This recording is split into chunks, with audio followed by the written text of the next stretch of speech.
Hi, this is Nathan. Welcome to the Wad Fam Chalk Pod.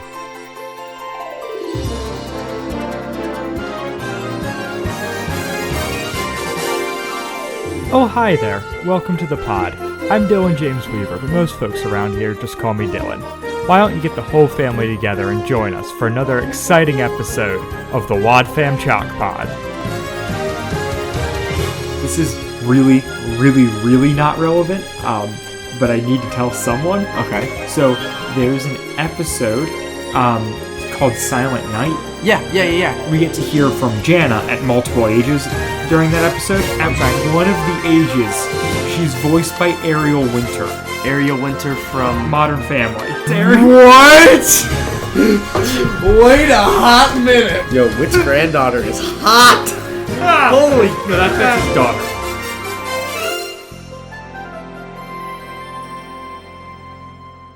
Hello and welcome to the Wad Fam Chalk Pod. I'm Dylan Weaver. I'm Andrew Sabo. And today we are talking about episode 473 of Adventures in Odyssey, titled Breaking Point.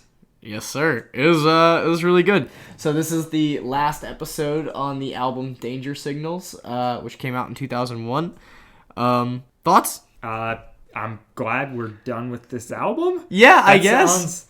I don't know. That sounds more negative than it should be. It's just like things are starting to pick up, but I'm ready for the cascade that is to come. Yeah, well, and like, it is kind of ridiculous to think, but this has literally been 2 albums worth of setup. Right. 2 fragmented albums. Yeah, but yeah. But like, no. I can't imagine as a listener, over the course of 2 years getting teased with this. Oh, yeah. And then yeah. It would be... That sounds brutal. Pretty rough. Even if they put out 2 albums in a year, like even if it was over the course of a year. Yeah, which I think they often do. Yeah.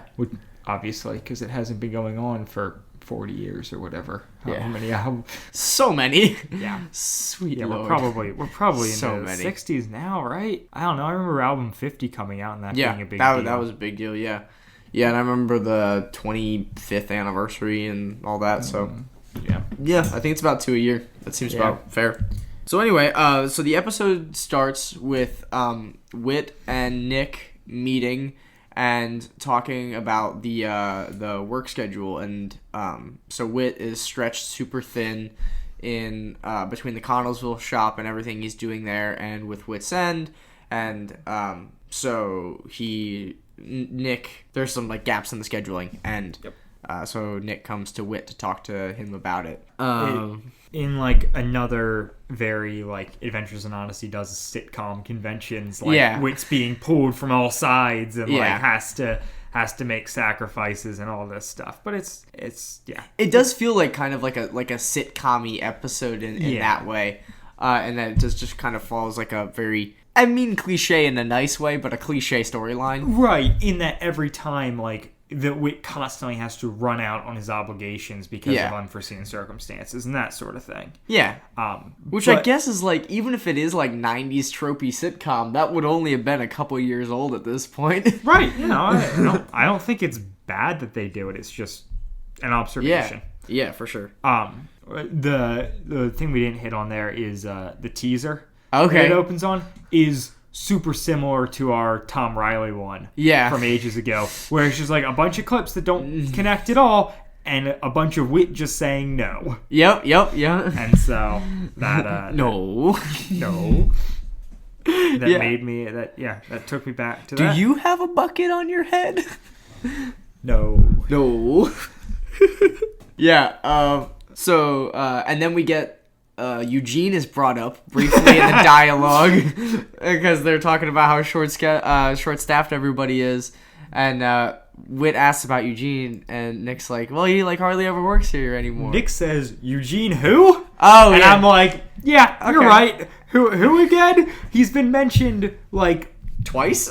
Yeah, for anybody who only has, like, for the people out there who are just listening to the Novacom saga. He's a main character. Right, yeah, like this guy's important.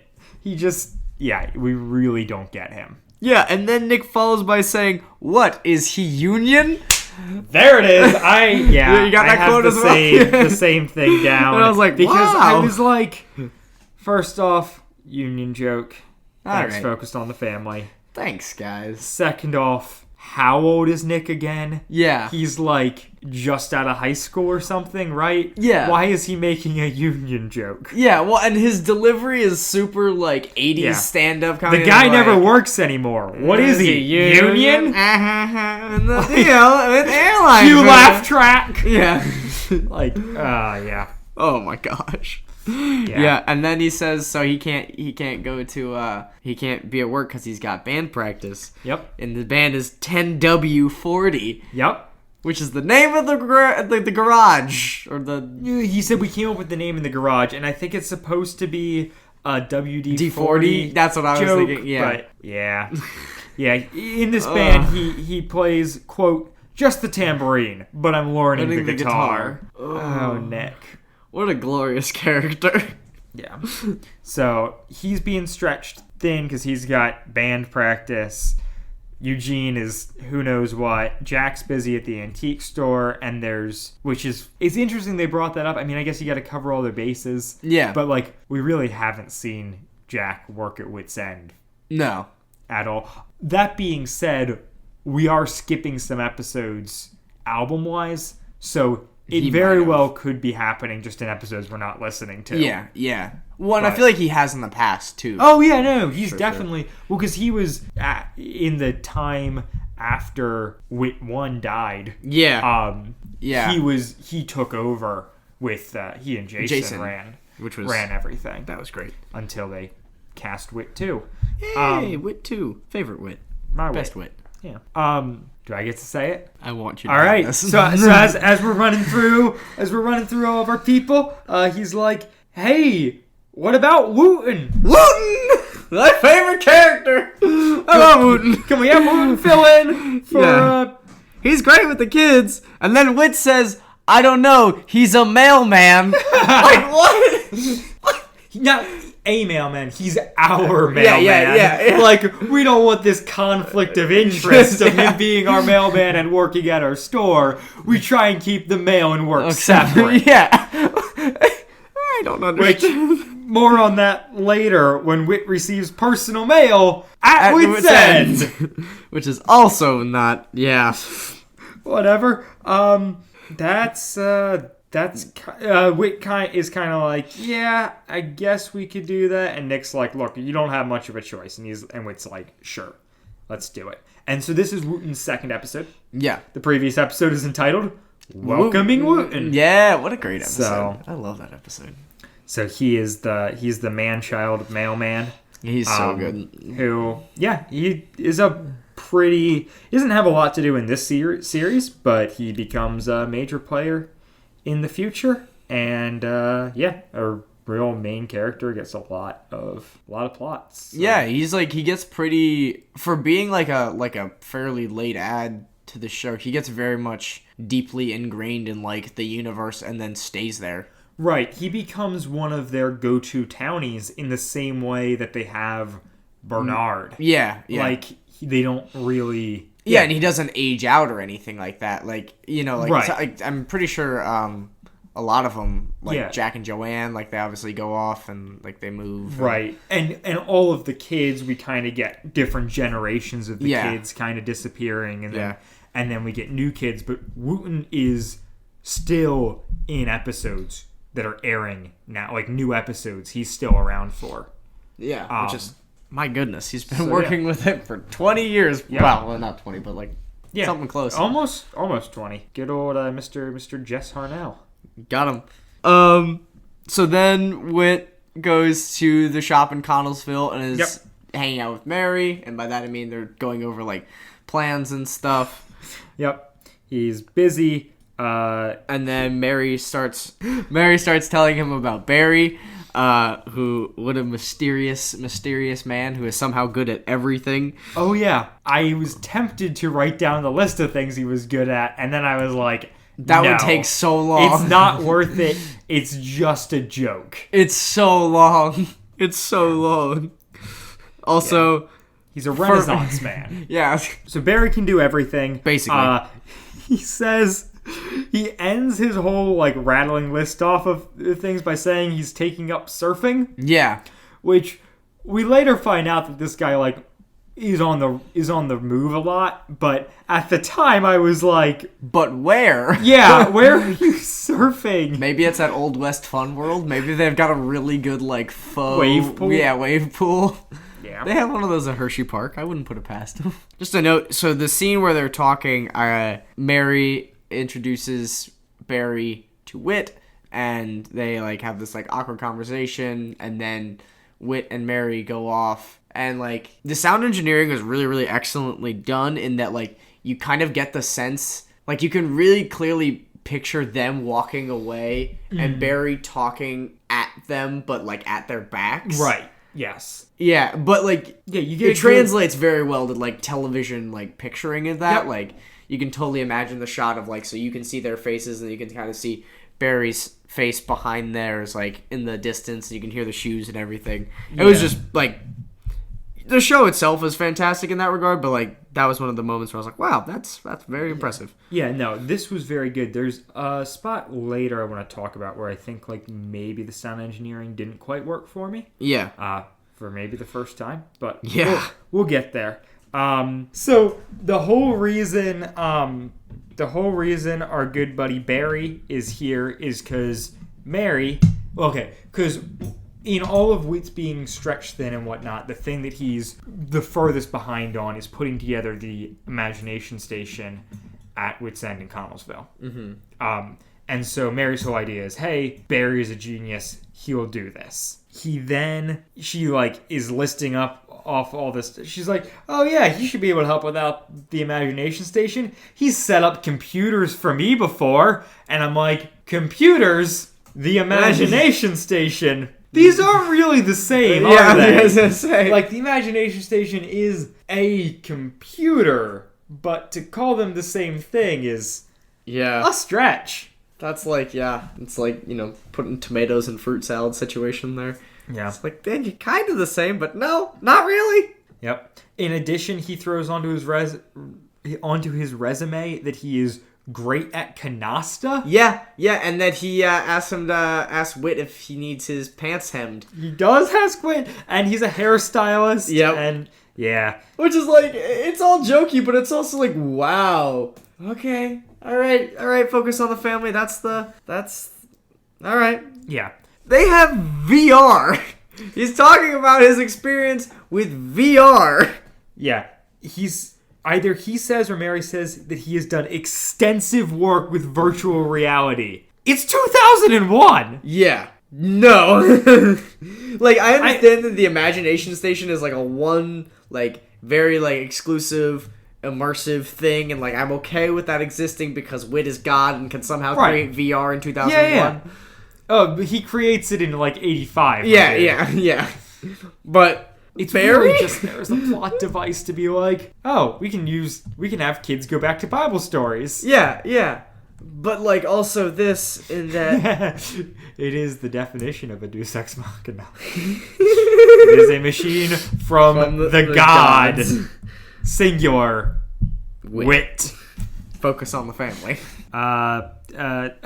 He like trying to prove himself, like, oh yeah, I know computer stuff. He's like, hey, you should pick up a 10,000 RPM drive. That's not how you measure that. No, that is 100%. He's right.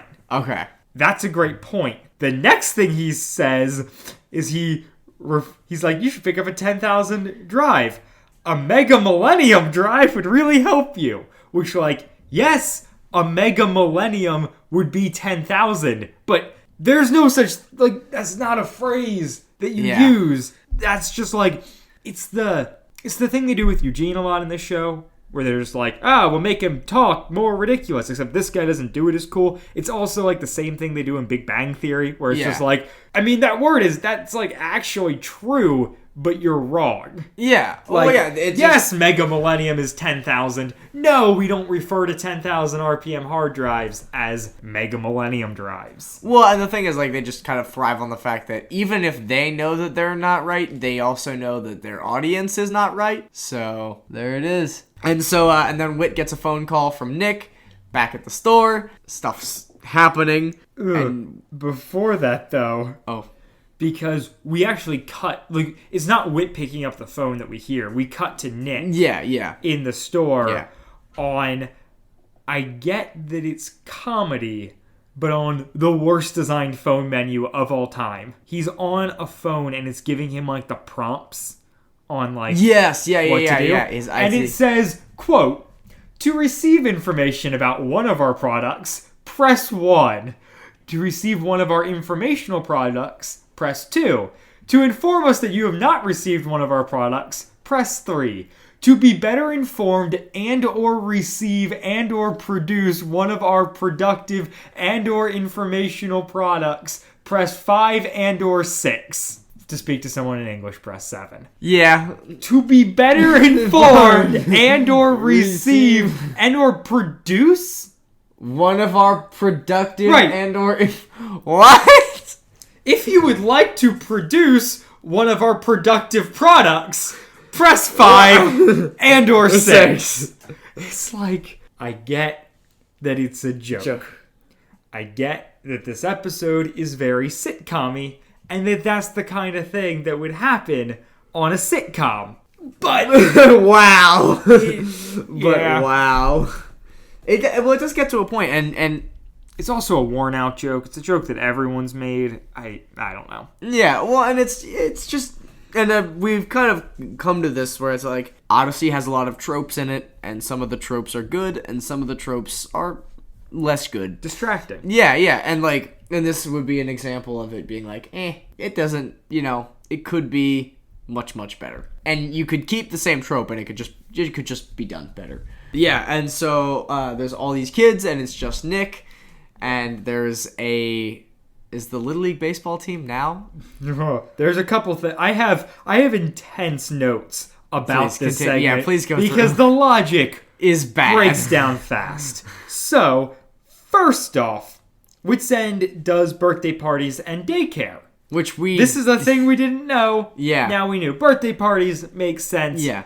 Daycare, interesting. Maybe it's a revenue stream for them. I don't know. Also, Nick's in charge of daycare? Because in my understanding, there's one person there, and he's in charge of everybody and also taking care of kids. Yeah. When he calls up Whit in a minute or two, he says that there are 100 kids there at the moment. How many kids are in Odyssey? Not a lot.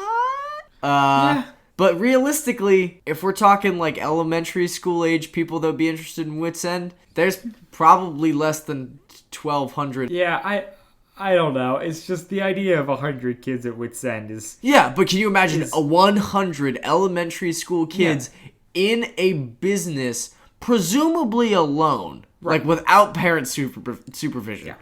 Yeah, with just Nick.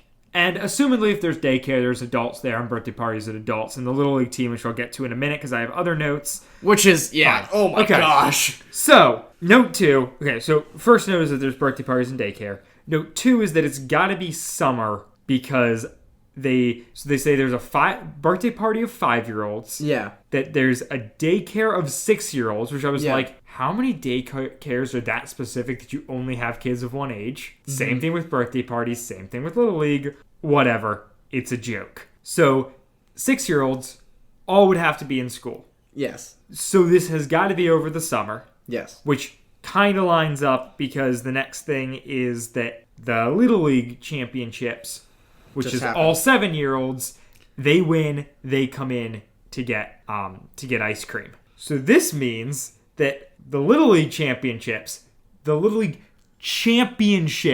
happened during the day because there's a daycare. Yes. On a weekday because there's a daycare. In the summer because there's a daycare.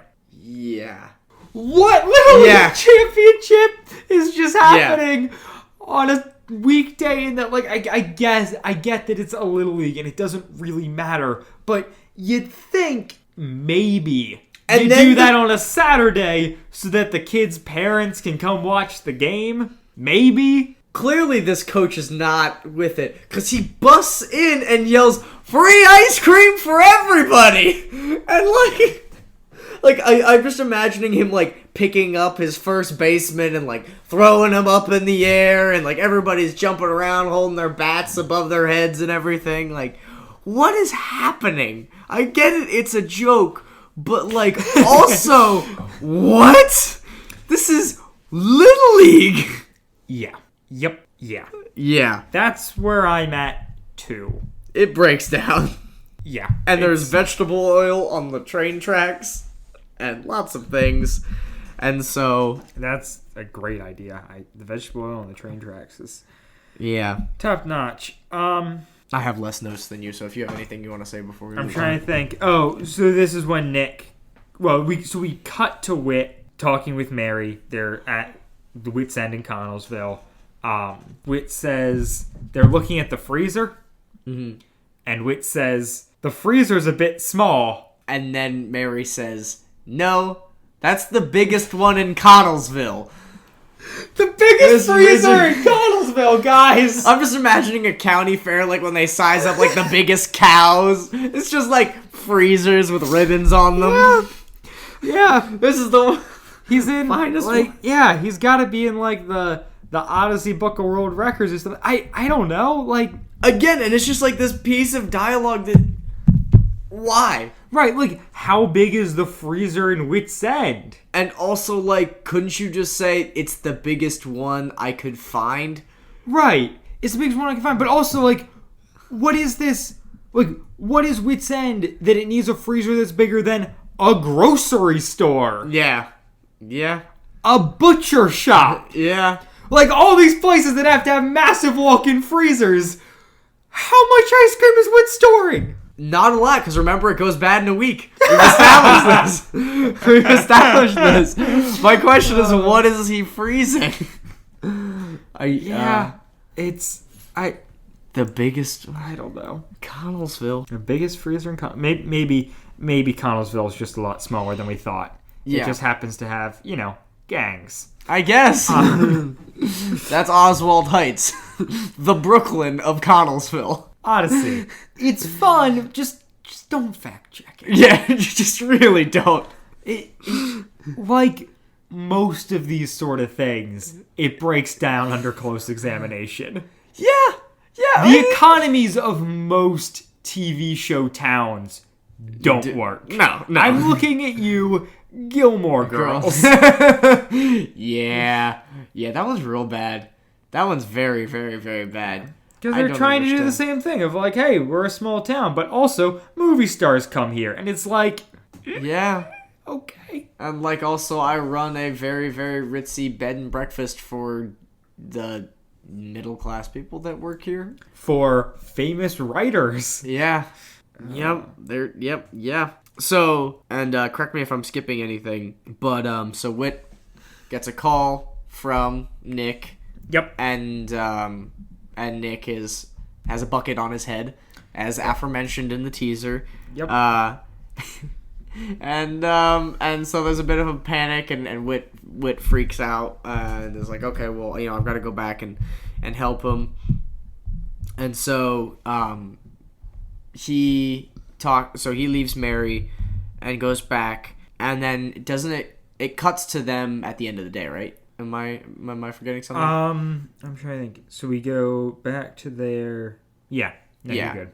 And so Mary harps on him about the whole Barry thing before he leaves. Yep, and he's like, I'll think about it. Yeah, I'll think about it, whatever. And then he leaves, and so it cuts to Nick and Whit locking up. Yep. And Nick says... Whit says he's got to go back to Whit's End in Connellsville to work on the Imagination Station. And Nick says it's already after 10. Yeah. Which makes me think, Whit's End closes at like 9? Yeah, it must. Unless it was so busy it took them 2 hours to close, which I guess with 100 people, maybe. Maybe. But like 2 hours? And they didn't even do everything. They left the dishes. They didn't do everything. Also, take note that like the daycare would have left at like 4 or 5. Yeah. Because it's daycare. And they're waiting and for like the birthday parents. party did not go from the afternoon into the night.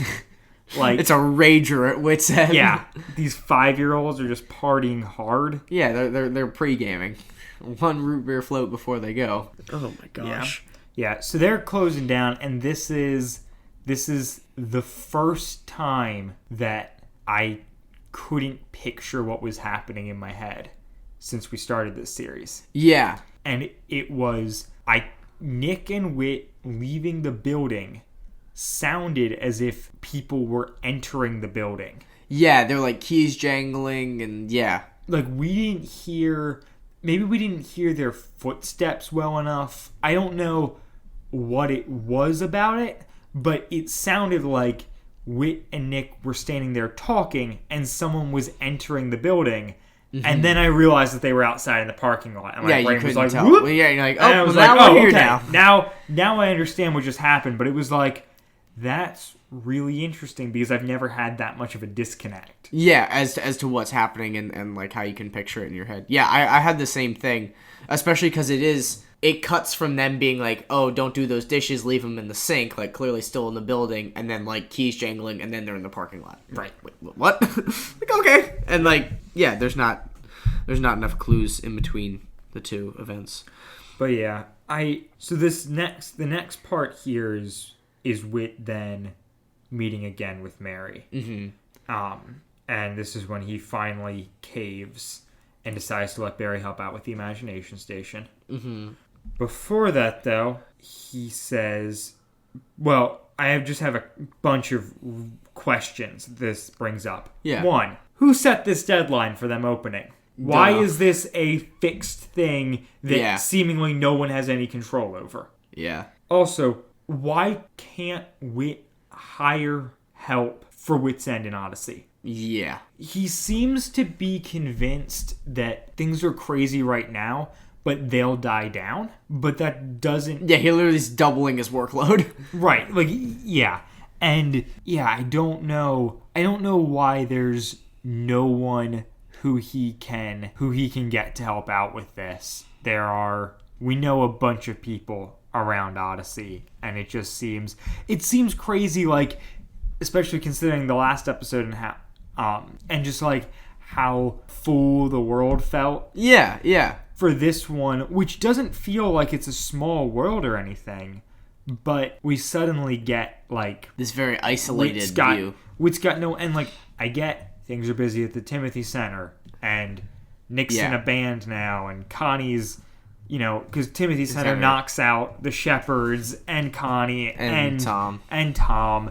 But, like, you can't find Bernard or anybody. And you think, because Bernard does BTV, wouldn't he be at Whit's End anyway? Right, like, there's enough people in Odyssey where it's like, it seems like we could find... help. Even if it's not bringing in external characters, like, you can... Yeah. So, I don't know. We should just hire someone to work at Whit's End, because... they clearly need it. Sorry. My last question with this is just like, how do we end up with the imagination station being this huge bottleneck in the whole process? Yeah. Like, why couldn't this have been... just why didn't they plan this out better? Or I get that the whole idea is like Whit's kind of in over his head, but it seems kind of absurd that we're like a week away from opening or whatever, and there's still like the imagination station he's like barely even started on, and he starts off the episode being like, hey, I've got a new idea on how we can design the external of the like Whit's still in like creative, like I've got time to play around with this mode, when he needs to be in just like get the thing done. He was like, I was up till 3 last night. And I was like, that's some dedication. That's late. I try to avoid being up till 3 at all circumstances. Yeah, and I'm not infinite years old. Yeah. Although I suppose if he's infinite years old and has infinite energy, I don't know. He probably used his infinite wealth to buy some like really good vitamins or something. Yeah. I imagined he takes a multivitamin very regularly. What do you think Whit eats for breakfast? What kind of a question is that? I'm just trying to expand the universe here. I'm sure he's an eggs guy. Yeah, he does seem like it. Like eggs and orange juice. I bet you doesn't drink coffee. Oh, no. He couldn't drink coffee. I'm sure coffee is unchristian somehow. Yeah, I think it's, the soul sober of mind thing. He can't be prepared to give a testimony to Jesus Christ, or testimony of Jesus Christ. When he's addicted to calf. Yeah. He's on that sweet, sweet Java juice. He just can't get enough. So anyway, so we get back to Wooten, right? So yep, this is our Wooten. This is wonderful. Makes me very happy. So Wooten is the help that he actually does get brought on, even though he's a mailman. Yep. He shows up 7 minutes early. Yeah, and thinks he's late. Yep. And it's worth. So for those that aren't familiar with his character, like he's a very like jokey kind of. I don't know how to best describe it because he's not like jokey in the intentional way, but he's like a goofy character. Right. He's very Kramer. Yeah. Like very much Kramer. Like he doesn't know that he's the joke. Yeah, that he's ridiculous.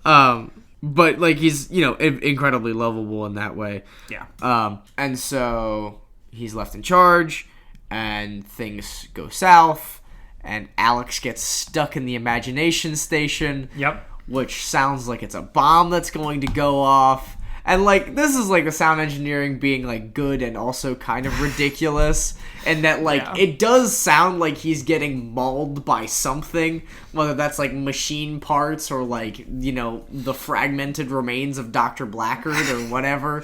Yeah. But he's, like, you definitely get a sense of fear as to what is happening.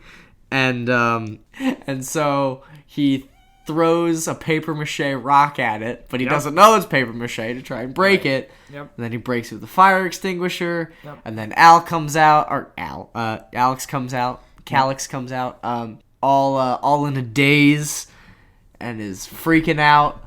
Yep. And he says, and I quote, "The British never came.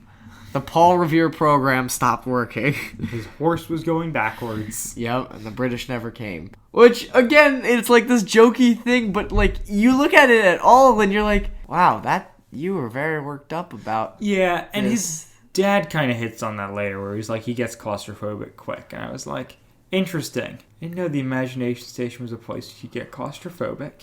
And that's the thing, that's the one, so I've always imagined the imagination station as, like, a room. Because, like, they think about the Room of Consequences, which is, like, another kind of imagination station-esque thing that comes in later. But you've seen pictures of the imagination station. Yeah, and, like, in the cartoon and stuff, which I don't like to consider as anything relative to canon, but it does look like it's kind of like a spaceship, like, small thing. And so I imagine being inside of that, like, there's screens all around you, and, like, you feel immersed in this, situation, and you're moving throughout it. That could get, I suppose, like, mildly traumatizing. Yeah, but the thing that I think is, I don't know, kind of poorly handled is that we have this whole episode that is revolving around the imagination station in Connellsville and getting that built and how important it is to protect it and da-ba-da-ba-da-ba-da-ba-da. And unrelated, we have the imagination station in Odyssey malfunction and Alex gets stuck inside. With symbolism, perhaps? It's frustrating because the malfunction is never addressed. It's just like, oh, there was a glitch. Yeah. End of the story. Yeah. But it seems like, was there sabotage, especially leading into stuff later? And no. Like, it's just, Yeah. It's just like, oh, it had a glitch. And it's just, it's not great. But the thing I wanted to say is before Wooten, breaks him out and whatever, he is, like, handling the situation so well. Yeah, that's like, what my note is, too. He's incredible under pressure. Like, he sounds like his normal scattered self, but he's making all the right moves. Well, and the thing is, so he told whoever it was. Rachel? Liz. To go downstairs to the kitchen, to the phone, look at the paper next to the phone, dial the number that says Witt's cell phone. Yep. And like I was like, wow, that is very descriptive given the circumstances of Alex getting eaten by the imagination station. Yeah. Like he does a really good job with that. And then, given the circumstances, like I think he did the best he could. And so then that does it cut directly to Witt talking to Mr. Jefferson? Yeah, it does. Yeah. And so that's obviously Alex's dad. And you have this, like, actually pretty genuine dialogue with Mr. Jefferson, like, in that, like, he's just, like, a really nice guy. And he's like, hey, you know, we're worried you're stretched kind of thin. And, like, you're working really hard. And, like, you know, your staff is overworked. Wooten was the only one there, and he hasn't had training. Yeah, also important things. Yeah, so you have this, like, actually, like, really good scene, and I really like this episode for Whit in that, like, that kind of overextension, like, you do get more of his human side out of it, and, like, obviously we've talked about that plenty, so I don't need to restate it, but it's nice to see. And it's, like, one of the main reasons I think that I like this Whit as much as I did is that, like, this is, you know, some of my favorite episodes, and I think it just, it gives him a very well-rounded character. And then he calls Mary and says, I'm ready to talk to you about Barry. Yep. Which, sleep deprived on the stationary bike this morning, my first thought was, it sounds like he's coming out to Mary about his gay lover. That was my thought. I was like, we need to talk. We need to talk about Barry. Well, they say Barry so much. Yeah. So much. Yeah. They say his name so many times. It's really bad. Like, I get it. It's kind of the thing to drive home, like, to, you know, subliminally instill distrust, I suppose. But yeah, so Barry works on the Imagination Station. Yep. And Which says, everything. Hey, you can work on the Imagination Station. Yeah.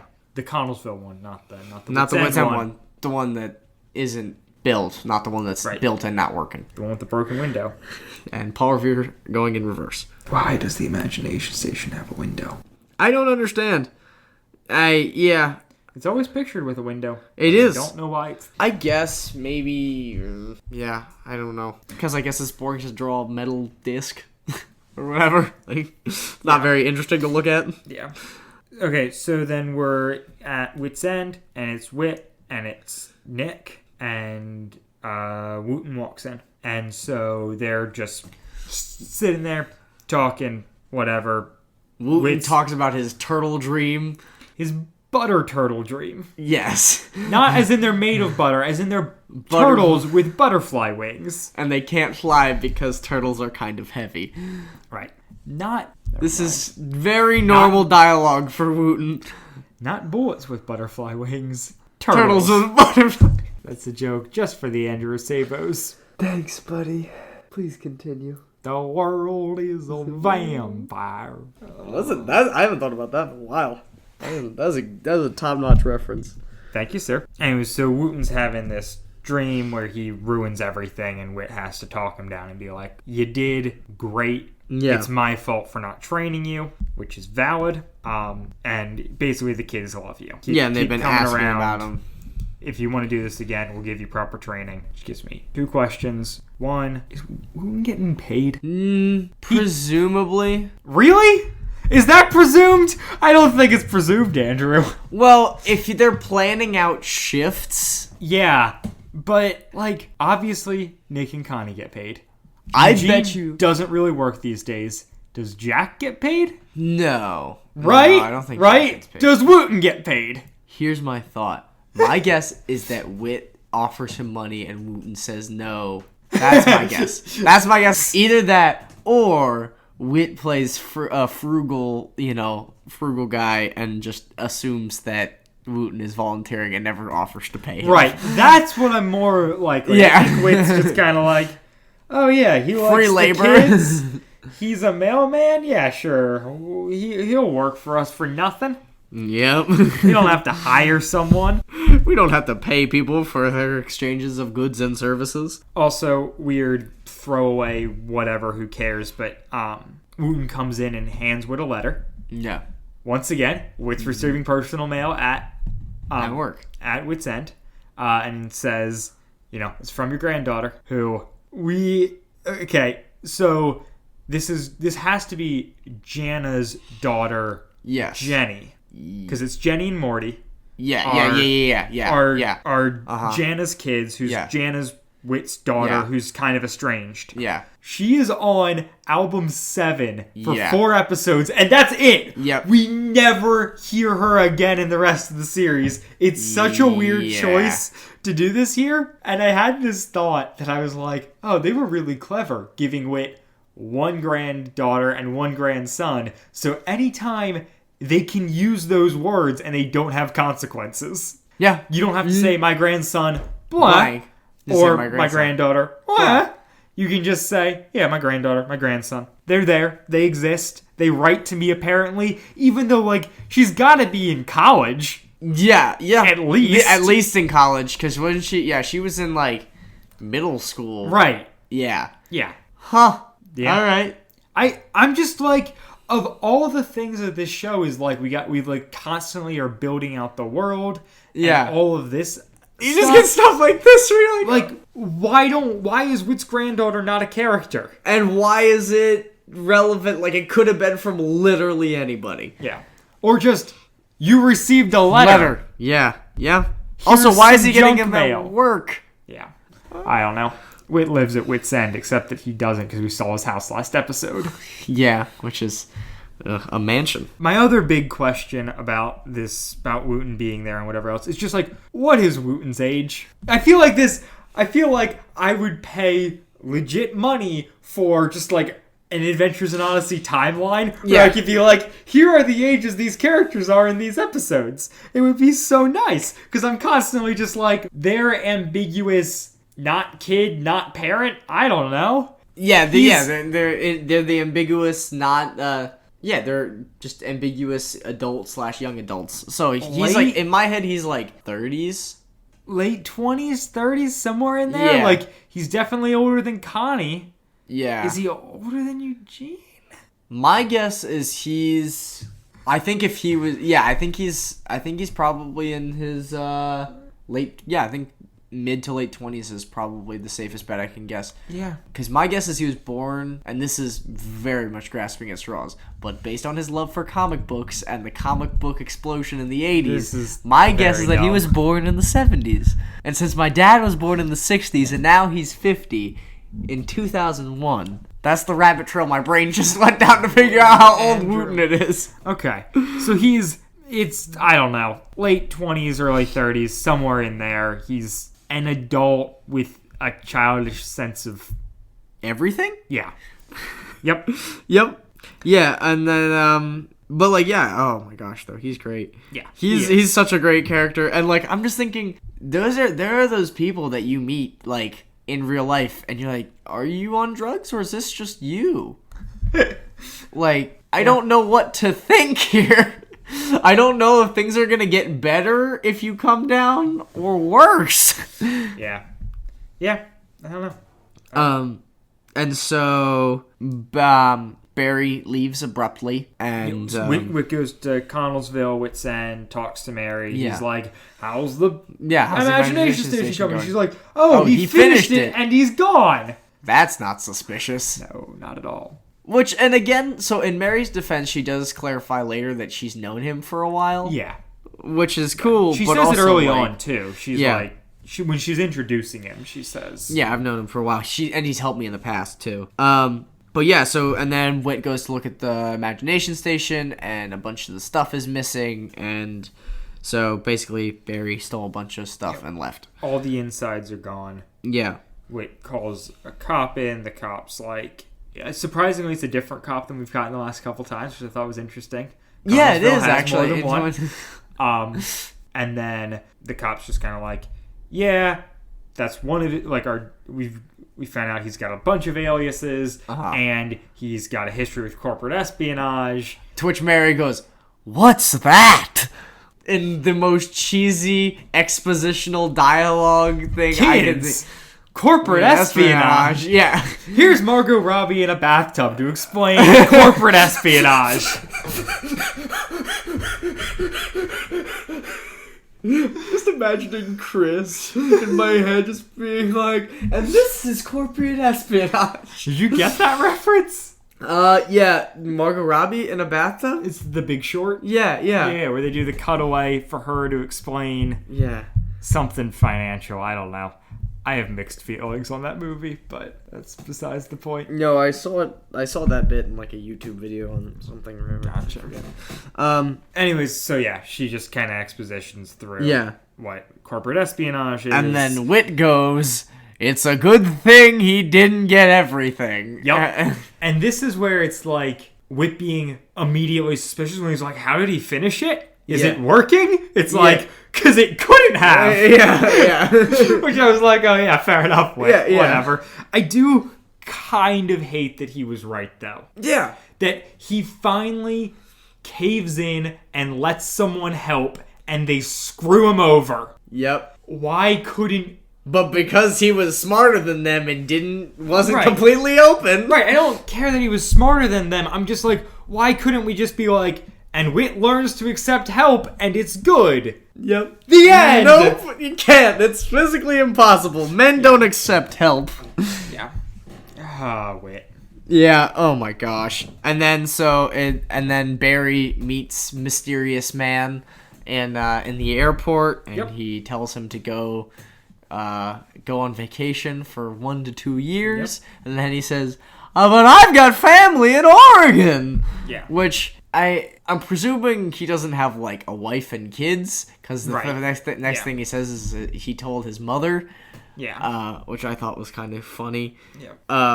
Yep, he's being shipped to South America and is told you can't say anything to anybody, and this had better work. Yep. Otherwise, more will expire than just your contract. Yep. Mwahahaha. End of episode. I like that. I like that as the epilogue.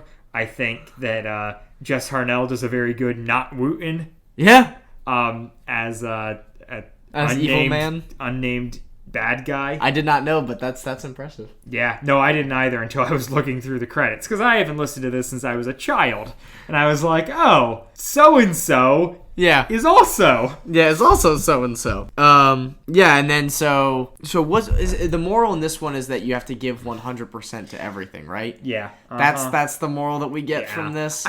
Not that you can accept help and that's okay. Because we're Christians, we can't accept help. Nope. And heaven forbid you try and have a gala and raise money. That's admitting defeat.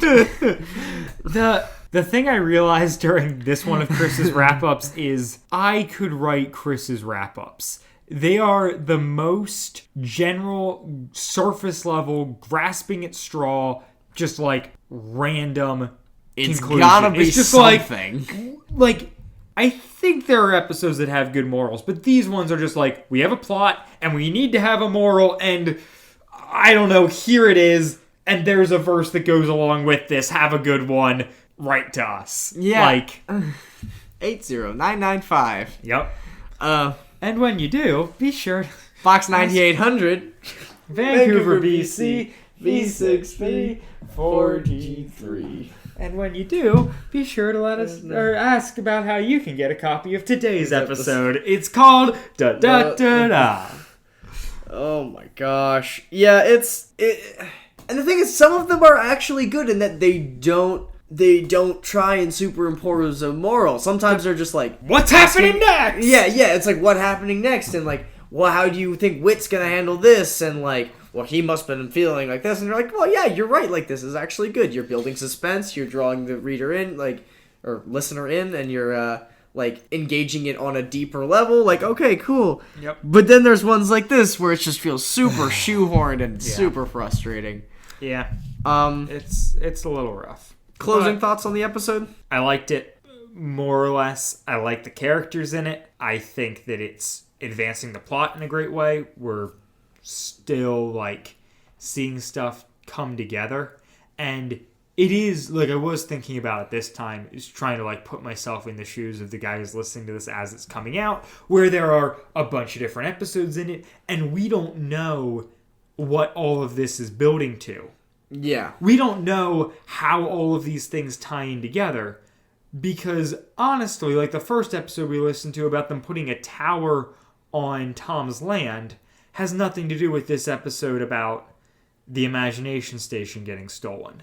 Like, there's so much that you and I who have listened to it a bunch and who are now listening to the official Novacom Saga story arc, we're breezing right past all of this, like, slow build and, like, this tiny seeding in. Yeah. And we're just like, how does this episode connect to the overall saga?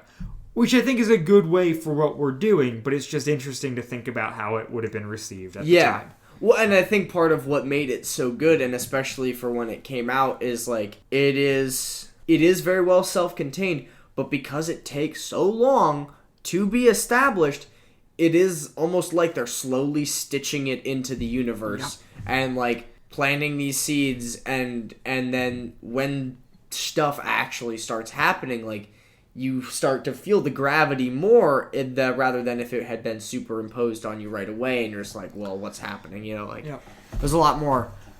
You feel the gravity of the moral dilemma rather than just shock of events. Yeah. Which, like, good on them. Yeah. That's impressive. No kidding. And so, like, again, like, so we're at the end of Danger Signals, so like this is kind of the end of the Foundation. This is kind of the breaking point? WadFam Chalk Pod is a presentation of the Lidditz Podcast Cooperative. This show is a fan podcast and has no official affiliation with Adventures in Odyssey or Focus on the Family. As such, the copyright is ours under Creative Commons. Follow the podcast at WadFamChalkPod on Twitter and Instagram, or email us at wadfamchalkpod@gmail.com. Episode 8, Breaking Point, was hosted by Dylan Weaver and Andrew Acebo, and edited by Dylan Weaver. And I'm Nathan Haverstick, hoping you'll join us next time for more of the WadFam Chalk Pod.